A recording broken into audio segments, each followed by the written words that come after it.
I started doing IFS, I had a concern because I didn't want it to be just something dreary, you know, going to these painful experiences. Yeah. And one of the characteristics of self, like you said, is playfulness. So I really wanted to just bring more of that joy and playfulness in. So I got introduced to laughter yoga about 20 years ago. And it sounds like it would be incredibly awkward to be in a group of people and then just to laugh for no good reason. But it was surprisingly easy. You could have given up, but you didn't. You could have stopped believing, but you didn't. You could have kept living their expectations, but you decided to make this life your own. And in turn, you're here. Hello everyone, today we're meeting Lizbeth De Sa. She is the Certified Internal Family Systems Practitioner, a writer, also laughter yoga leader. Hello Lizbeth, thank you for joining us today. Hi, Anna. Thank you so much for having me. Thank you. So let's start a conversation by exploring your journey of becoming the person you are today. What led you to discover your true passion in life? How did it start for you? Well, I think I was a very much of a loner child. So I spent a lot of time just going inside my head and paying attention to different aspects of myself. And later I discovered that those are just different parts of me. So I became really interested in how I work and what's going on and how I interact with the world. So I was interested in meditation from a young age.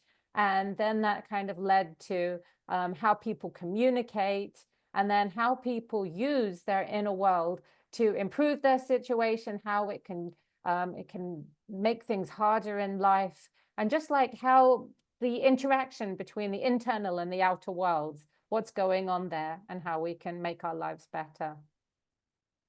Yes, and you just mentioned the internal world, and all of us trying to really navigate through that experience. And I know you work with internal family system practice, and I just want to really break it down for those who don't know anything about it. If you can just mention I would say basic roles that we play within our internal world so people know what we are referring to. Sure. So the internal family systems model, it's a model of psychotherapy that was developed by Dr. Richard Schwartz. And it draws on some existing paradigms and in some aspects, spirituality also. So we are made up of sub-personalities or parts, and we often have an understanding that that's how we function anyway, because we so often talk about a part of me wants to do this while a part of me wants to do that. Yeah. So we're kind of used to it anyway. But we have different parts of us have different roles. So there are some parts of us that we call exiles, and they are the parts of us who experienced trauma and carry burdens of unresolved pain. And then there are other parts called protectors who really want to make sure that that pain does not get reactivated. And then we have ourself, and that is who you are at core, your essence. Some people think of it as a higher self or your most authentic self. And we use the healing, compassionate energy, power of self to witness the pain of the exiles and then help them release it and heal it.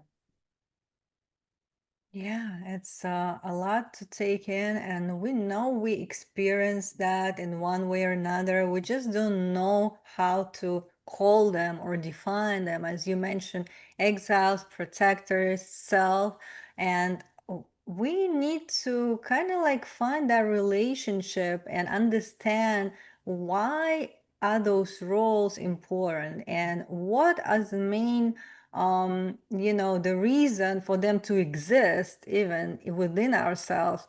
And if you can just also help us to perhaps maybe bring a situation where people see how they can relate to that role and or what are the main purpose of that role. Right, right. So I think one of the best ways to find out different roles is to listen to parts. So ask inside who's present right now, and then get into the habit. And we don't have to know the names of them. We don't have to know, oh, that's an exile, that's a protector. We can get to know them in whatever way works for them. But to ask them what they want for us in our lives. And invariably, they want something good for us, but their strategy may not work for the entire system. So, for example, a lot of people want to be loved and seen for who they are.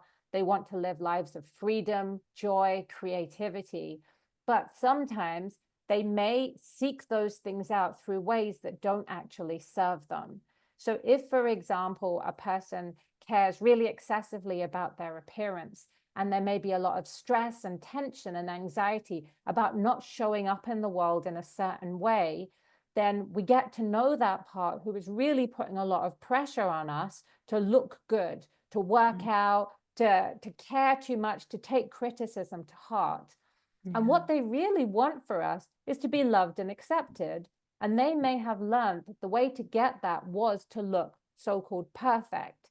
Now, if we can help the exile underneath that protector and help them realize that they are loved and appreciated and seen for who exactly they are, and that often means doing some type of like time traveling, going back to painful experiences, witnessing them with compassion, helping them to release it, then that exile no longer has to carry the burden of not feeling good enough.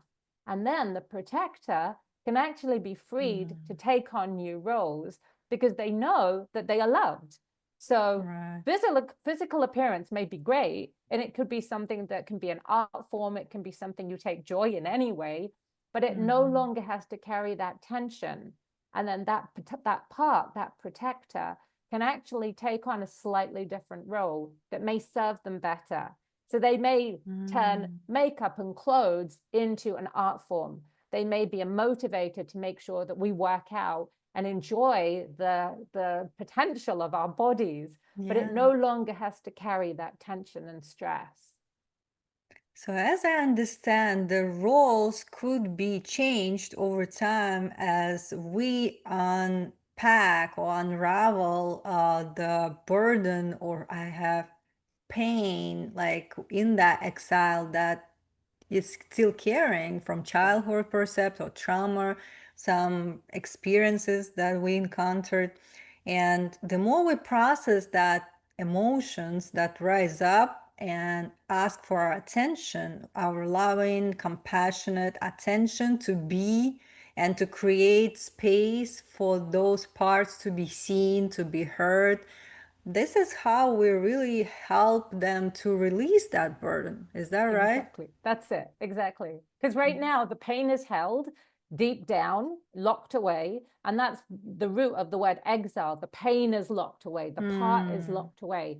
But once we release that burden, then the protector, whose role was to make sure that burden wasn't activated, no longer has to behave in that way. And often they didn't even like doing that job because there was a lot of pressure. Parts don't want to put us down. We have inner critics, and some of them, they actually are trying to protect us, because if they criticize us internally, then that prevents someone on the outside doing it, which can be a lot more painful. But they don't want to do that because it's not a very satisfying job, criticizing yourself. Definitely. So once we free them to do another job, they can use the gifts that they have, maybe to turn it into being a cheerleader or a motivator for us. And then they can be more fulfilled in their role too. Yes, and also, like you mentioned, those protector roles that are being played within ourselves sometimes could be even hurtful for us. It looks like they are protecting us. So a lot of people experience, like TV binge, eat binge, or like perhaps some kind of distraction that help them to not look at those type of emotional pain that they carry, right? Right. And we think that, it's helping us to distract ourselves and we are really going away from that pain, but all we do is suppress it even more and it's not going away. And again, and that's just how protector role appears and trying to rescue us from experiencing the pain. But the real healing occurs when we allow ourselves to feel. Exactly. Right. And of course, it's painful to go there. And when we were children, often we weren't taught how to be with that pain in a way that was loving, compassionate, healing. So instead, these other parts develop these strategies as ideally short term measures, but sometimes they have become chronic strategies. So people may have strategies like binge watching TV because it Yeah. is a good way to numb and dissociate. But unfortunately, suppressing that pain can cause a lot of damage. Now, one thing I do want to tell my listeners, and also I tell my clients this, is that it doesn't have to be painful to go to that pain because Yeah. parts really want to be heard. So we can often ask parts if they would tone down the intensity of it, if we show up with them with compassion. And then they learn that once they can tone it down a bit, then we can still be with them, but we increase our capacity to be with them when that pain isn't overwhelming. So there's a lot of hope for being with the pain and healing it. Yes, and like you said, it's, I think, more scary in our mind, in our imagination, that if we face that pain, it's so scary because I don't even know what to expect. And again, we Right. create this worst case scenario, how it might feel, but it's not necessarily the truth. And like you said, if you just show up with compassion and be courageous enough to at least start that relationship with those parts of you and show up for them and create time for them, make Right. them important, Right. make them a priority. So whenever something is start to feel within yourself and come into the surface, I feel like we need to intentionally create time to be with them and to show that compassion and love as we would show, let's say, for a child, right? Exactly. It's more Right. like an inner child that asking for your help. Right, right. And I think it is also important, though, to be with the protectors who are cautious, because unfortunately, sometimes people have experienced going to the pain and it has been re traumatizing. And we definitely don't want to do that. So we listen to the protectors who say, yeah, but I don't feel comfortable going there. And we say, okay, you're the boss. We're not going to force you to, but let's hear your concerns. Let's see if you have been re-traumatized by going to these past experiences too quickly. And let's try and heal that because that may need healing before there's a sense of trust in the practitioner or with the self as well, the self of the client, helping them to feel comfortable that self can handle this. Yes, and you are also referring to self, which is the more wise part, or I would say like a higher self that we refer to is the same as being with the self, within yourself, right? Right. So, and I know there are certain aspects or values or perhaps traits that we can cultivate within ourselves that would be reflection of that higher self. And Right. there are a few of them. If you can mention what they are so people know and perhaps start to be more intentional cultivating them. Sure. And I was, you mentioned a few already, because I think when we talk about self, Yeah. we already know them. So Dick Schwartz, he likes alliteration. So he came up with the 8 C's and the 5 P's. And I can never remember them all off the top of my head. So I actually made a poster and then I got a cup with them Oh, too. beautiful. So Yeah. I, whenever I would like to like bring more of those qualities in, and it's been super helpful. For example, if I'm having a conflict with my children, we can Yeah. look at the poster on the wall and say, let's bring some more compassion in. Let's bring some more curiosity. So yeah, so Mm. some of them are compassion, curiosity, calm, connectedness, patience, perseverance, persistence, just being really willing to go to those places, but with a lot of love and care for the inner experience and the parts involved. Yes, and I think the more we are being in that space and, like, let's say, cultivate love, compassion, kindness, right? The more we kind of have that opportunity to listen to the other parts of us in a more peaceful way and Mm, not being triggered. So now we are kind of like understand more of what's happening, the dynamics, and we created that safe space. And now it's right, more easier, it gets easier, and eventually I believe that we can find that place of stillness and peace and awareness that, really nothing would be of scary to even just whatever can appear. We welcome that, and right, everything is part of us, and everything is is here to welcome to be seen and heard. And again, like, I think over time is something that we can develop, and a lot of times we just don't know. And especially if we're not educated from the childhood, we mhm, might again develop those strategies to avoid that.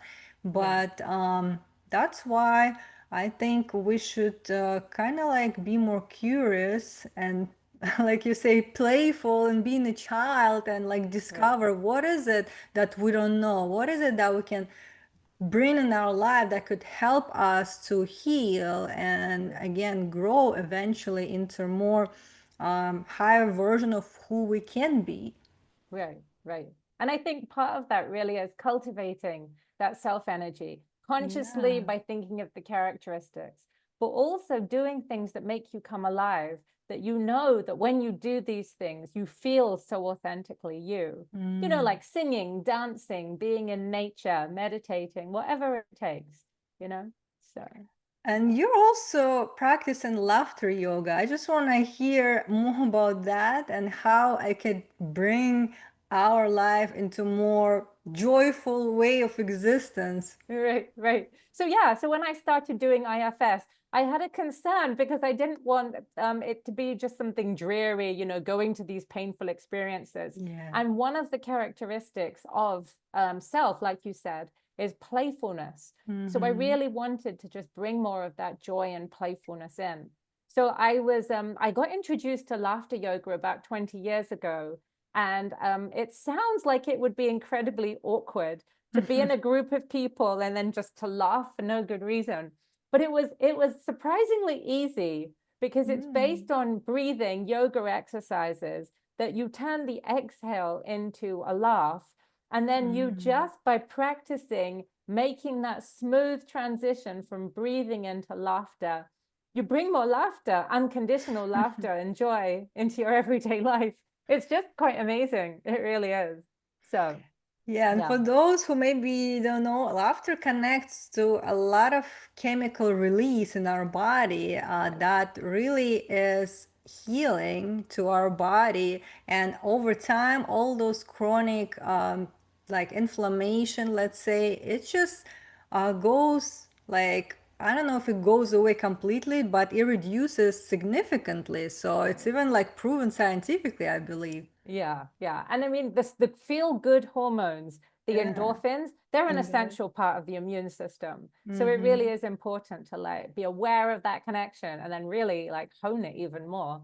So, yeah, Yeah, and I think a lot of times we're being too serious. Like if you yeah, look around, people always with a serious face. I mean, I'm not saying it's not important to be serious, but it's right, just like we have to loosen up to like relax and be more in that flow of playfulness and right, bring that more into our life and really remember how we were kids right. and really be in that flow state, creative mode, I would say. And that's how we bring that energy of creativity and start really maybe exploring and finding more of a passion that might lead to perhaps a business that we can create out of, right? So it's Right. just the beginning of it. It has to be more of a you willing to go to that space and not be too serious and like focusing on like negative in your perception in your reality, but being open to what else can you explore. Yeah. And I think when you talked about the creativity, the playfulness from when we were young, if you think about when or why that changed, it's often because it wasn't safe to show those aspects of Mm, ourselves.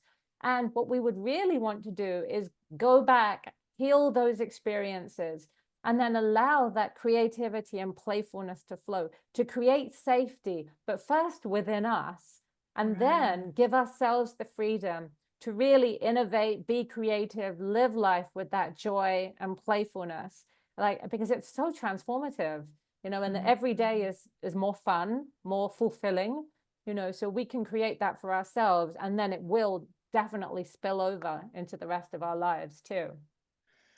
Yeah, the safety, I think it's very important for us to create the safety because sometimes we think, for me, being more, let's say, playful and creative, I'm not allowing that myself because, and we put any reasons, any type of excuses why would we would not do that. And mostly it's because we don't feel safe to Right, express our authenticity, really. And right, why is that we don't feel safe? We have to like inquire ourselves and start asking those questions, perhaps yeah, reflect it in a journal or maybe talk to a practitioner, but still like having those conversation going and being right. honest with how we feel. I think it's the beginning of bringing what needs to be healed to be seen.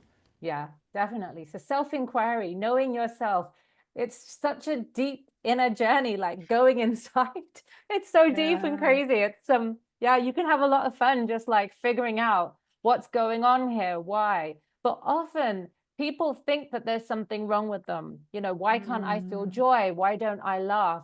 But then if we listen deeply enough, it's because something happened to them. It's not because right. anything's wrong with them. And then if we can figure out what those experiences were and then heal them, it really can be reversed. So, Yes, and again, like you said, if you feel like something is wrong with you, I think the most important part is bring this love and compassion to ourselves and to understand that we're here for a reason. There is no mistake. If you exist, that means it's important for you to exist, right? mm, You already have that innate, importance and significance for just being here. right. And everybody has their unique talents, abilities, skills, and something that they can bring to the world to be of service of other people. Yeah, And with you, being connected with your authentic self is the best that you can do, the best that you can give yourself that chance to step into your full potential and express to being who you are. Nobody right. wants you to pretend to be somebody else. We're not interested in that. And yet Exactly. we're still thinking about opinions of other people and we're trying Right. to validate why, I should perform this way. And I feel like that's what also throw us also we trying to compare ourselves with other people and seeing our value as as a market value would say, Right. not as an innate creative value that we can bring. Right, right. Now, people may not see that for various reasons. There's a lot of conditioning in our culture for that perspective. And Mm-hmm. often also people may not be in touch with their essence, often because they have suffered trauma. So it's really important to recognize that if you have a low opinion of yourself, that's not necessarily the truth. That Yeah. is just the opinion of a part of you who could easily be wrong and believes that way for a certain reason. And then we can go and Mm. inquire what those reasons are and try and figure that out and help that part so they can see the truth, which is what you just so beautifully articulated. So, Yes, thank you. And also I feel like our emotions is like a guidance system. So we right, have to treat it this way. It's an information for us to learn from about ourselves, right, not to be scared of or to run away from. And I believe like if we feel not easy in our body in one way or another, so that guidance system is showing us that we're not in alignment with our true self. And Right. where is that, that we're off from alignment? That's how we start self-inquiry and discovering that. But it should feel joyful and peaceful and good, it shouldn't feel that stressful and, like a burden that we carry. So Right. it's something that we have to discover and know that this is not normal. It's That's how it should be, right? Because I Right. believe um, maybe we were programmed in a way to think that everybody struggles, it's normal, this is how it should Yeah. be, and we buy into that. Yeah, yeah. And I think we often gaslight ourselves. So I often hear people criticizing themselves for having certain feelings, like I should be happy or I shouldn't be judgmental. But if we use those feelings as indicators of something trying to get our attention, Yeah. something that, that there's something needs healing. And in IFS, we call that trailheads. There's like an indication Mm, that there's a trail to go down. We can start welcoming those feelings. It's like the canary in the coal mine. Something's going on here, and let's yeah. use it. Let's thank that part for giving us those feelings. So, and then Right. find out what's going on. So, Yeah, if we treat that type of indicator with more like we are welcoming them and we're trying to like a treasure hunt, let's say, right. right? If we treat it this way, like a game, right? Oh, thank you for showing up. So now I have the opportunity to discover more about myself that I Right. didn't know. If it wasn't for that person bringing that up, if it wasn't for that experience and that trigger, I wouldn't know. But thank you for that. Now I Right. have the opportunity to learn more. Don't you think it would be easier then? I mean, what a way to be with your parts, to welcome them, and to like embrace them for giving you that important information. Totally changes the inner relationships. It's so much more full of curiosity and joy. It's wonderful. Mm, So, yeah. And I really want people to have a taste of what that practice might be if they work with a practitioner. And that's why I want us to have that opportunity for you to do that demo on me so people at least see how they can do it either by themselves or be ready what to expect if they wish to work with the practitioner. So sure. if Okay. you are ready, let's just try and do that. Yeah, let's do that. Okay. Yeah. So just think of an issue or a part or a feeling, something that's been on your mind lately that you'd like to Mm, give some inquiry and curiosity to. okay. And if you're willing to share a little bit about it, that would be great. But you can also do this practice just inside.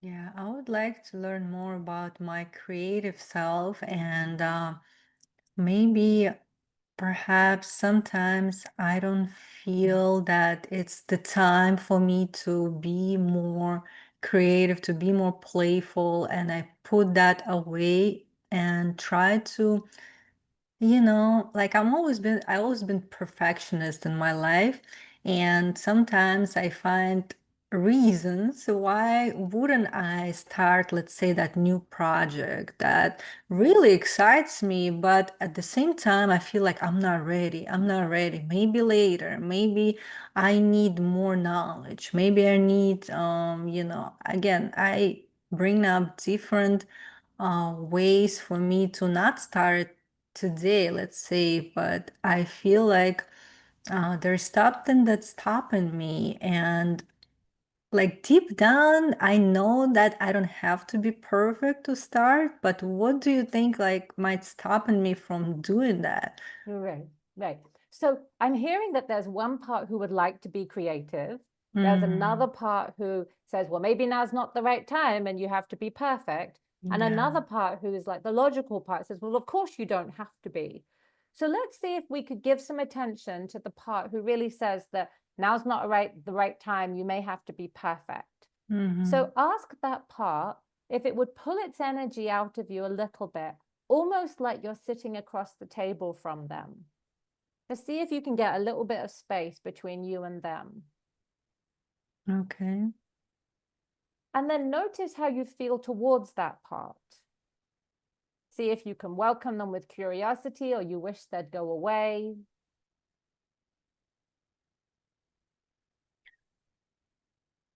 So the part that is not ready is just in a way scared. I feel like there's some fear. Right. And what's it like for you to see that part holding that fear?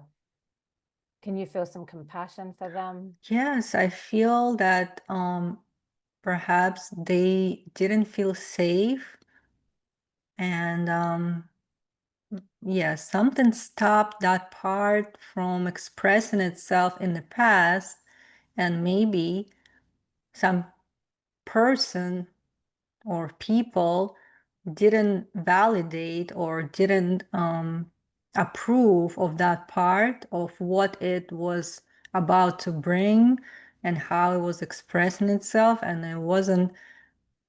it didn't feel like they liked it, let's Right. say, and that's why it shut down. So check that out with the part. Say to them, so hey, is this what happened to you? Is this what's stopping you? And then just wait for a response.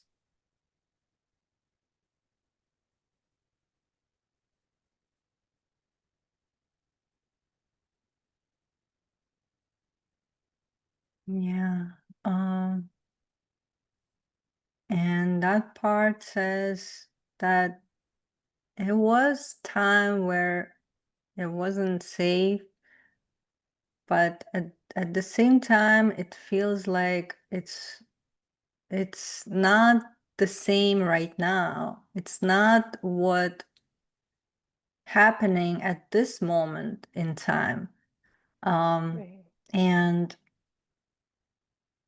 nothing really prevents that part from being Right. authentically who it wanted to be, but it remembers the past, and it in a way it's trying to prevent that from happening again.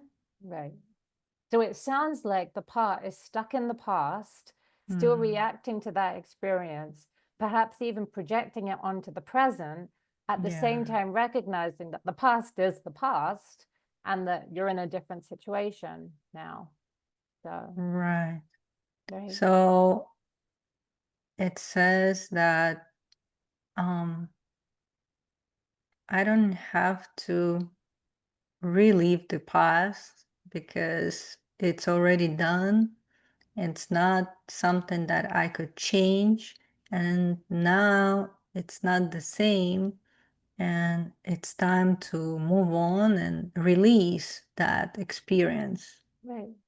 So ask that part if there's any support you can give them in being able to recognize that the present is different now. Any support they might want in living out that creativity. Yes, I hear more of dedicating time, bringing more time of that self-expression, maybe even connecting to nature in a way, being outside, outdoors by the water, um, being, let's say, in a forest, just taking a walk, and um, also giving myself more space to be creative, to write. I hear more of a writing and maybe expressing myself either in a journal or speaking. Um, that would help me to see that there's nothing scary about being creative, and it's even joyful, and I would like that. The more I have that really in my schedule, the more I prioritize that, the more I Right, bring it to my life and live there, the more I will see the value in doing that. right, right. That's wonderful. So if this were a longer session, we'd go into more detail because just Yeah, to tell you a bit about what I think is going on, it could be that there's a protector who is suppressing, who is procrastinating or being a perfectionist. And right. they could actually be protecting the exile who had the original painful experience of not being appreciated, even being laughed at for some Mm, expression of authentic creativity. So what mm-hmm. we would do is we would get permission from the protector to go back to the exile, and we would use self energy to compassionately witness the original pain that happened. And then we would help them to release that pain. And then we would bring that exile into the present so they could live with Mm, you in your heart and live out yeah, this creativity. And then we would go to that protector who was being a perfectionist. We would say, hey, do you see how you no longer have to protect them because they're safe now? And then we would help them find another role. So we've crammed that in. We haven't done the whole process, yeah, but we it's crammed it beautiful. into just a few Mm-hmm. minutes. But yeah, that's Yeah, like a deeper analysis of where we'd go. So wow. yeah, Yeah, and it's nice to know that first we need to ask protector the permission right, to really address exile and its pain, and to see if we can just release that, and then after helping, then we can show, okay, so you see it's no right. longer requires your protection. Right. Because protectors, they've been doing a hugely important job keeping Mm, everything functional. And it's not actually safe to bypass them because they mm-hmm. could have something called a backlash where, they don't like being not being consulted, they keep everything working. So it's really important to respect their role and to Yeah. proceed at the pace that works for them. I So, think we should, yeah, like you said, respect and honor that the role right. is important, Yeah. even though we sometimes know it's not um, what we want it to be, but Right. it's their way to protect. It's how they Yeah. see it's working, and they Yeah. still play an important role. And with us validating that, and saying thank you even for the role that you playing or played in my life back then, and it helped Right. me in some kind of way, Yeah. right? Even Yeah. sometimes they help us to survive as kids. Definitely. Yeah. And it's their intention. And also because there wasn't necessarily a better strategy they could use. They took it Mm, on often when we were children, and there weren't a lot of options available. And protectors often soften when we appreciate them because so many of them are used to being vilified. The inner critic, yeah. we often hate our inner critics. But if we can thank them for their intention, then they're more likely to soften and then be willing to consider different strategies. Mm. Yeah, it's beautiful. Thank you for doing that session, Of mini course. session. So Yeah, I'm it so was grateful really that you'd go there. helpful. Good. Yeah, Good. yeah. And I feel like for a lot of people, it would be beneficial to allow themselves to go deeper, Yeah. and not be fearful of that, and to see how really like it's a healing process, but it requires our desire and willingness to go there. Right. Yeah, definitely. But so much beauty, richness, insights, so much to uncover. I mean, Yeah. I think I do the best job in the world because I just get to have deep conversations all day. And I mean, people are fascinating at this level. They really are. It's amazing. Yeah. So, And yeah. especially to see how they could flourish, what's on the other side of Right. what's been hidden, and you're the one that might witness that. And I Right. feel Yeah. like it's very fulfilling. Yeah. It's such a gift. It really is. So, yeah. Yes, and thank you for bringing your expertise and thoughts and wisdom to our conversation. For those who would like to connect with you online, how can they find you? Sure. You can go to my website, multiplemind.com, and you can connect with me there. Send me an email. You can connect with me on the website itself. And I also write a blog because I love writing too. And I want to teach people how to apply these principles in their everyday lives. It's not just a once a week therapeutic modality. How can we bring it into every moment, a relationship with our parts and the beauty of that decision making into everything we do? So.